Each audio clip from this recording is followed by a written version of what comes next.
I grew up in the country, a farm boy, not on a farm actually, in a farm community near Rochester, 18 miles south. Not too far from where Philip Seymour Hoffman was born many years later. And as the oldest, I just wanted to be my father, and I've followed him in almost every instance. So I started as a young boy working in my father's amateur company. He directed, wrote, starred in all the plays. And he hired me at 10. I mean, not hired me to pay me, but he engaged me to be part of the company when I was 10 years old as call boy. So I would go from dressing room to dressing room and knock on the door and say, "Half hour, Mr. Carter," and 15 minutes, Mr. Kennedy. And I learned the rules of backstage decorum from him. I learned to keep a stage clean. I learned to be a stage manager at a very young age. So it was inevitable that I'd be in the theater. I just been looking to connect with certain people. Right. Through a mutual friend, I found out that Arthur Penn was going to be directing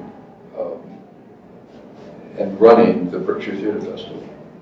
And her father was going to be the public relations person for the theater. So I arranged a meeting with Barry Hyams, who then said, "Yes, you can do this," sent me to Arthur Penn, and I had a meeting with Arthur. And Arthur said, "Yes, you can do this." But he said, "Not only do I want you to stage manage the show, the skin of our teeth, but I want you to be the stage manager on stage. I want you to act the part of the stage manager at the same time." He had an idea that I would never leave the stage, that I would be on stage with my book, running the show in full view of the audience. And the most complicated show that we did came right in the middle of those other 4 shows, and that was George Tabori's production of The Merchant of Venice. Now, George and Vivica were married, they're both gone now. And George had an idea, which he followed through on, and we did. This is in summer stock. It's unbelievable. It was The Merchant of Venice as performed by the inmates of a concentration camp for the Nazi High Command. So that's what we did. We set this play in an internment camp. And the inmates are given permission to stage a play. They're artists who are being held. This is before the final solution.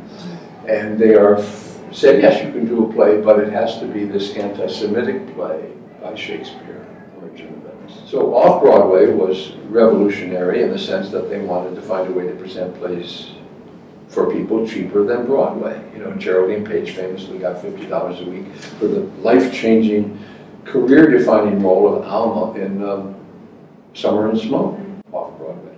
And the famous The Iceman Comet, with Peter Falk as the bartender. So off-Broadway had happened, but then, as I said, my first off-Broadway show was capitalized at $20,000, which was unbelievable. Joe Chino would produce a play for $2.50 sometimes. I was shocked when I taught at Juilliard those 5 years how ignorant the young people were about what came before, about the history. Now, I had my father to constantly tell me, and to laugh at me when I didn't know.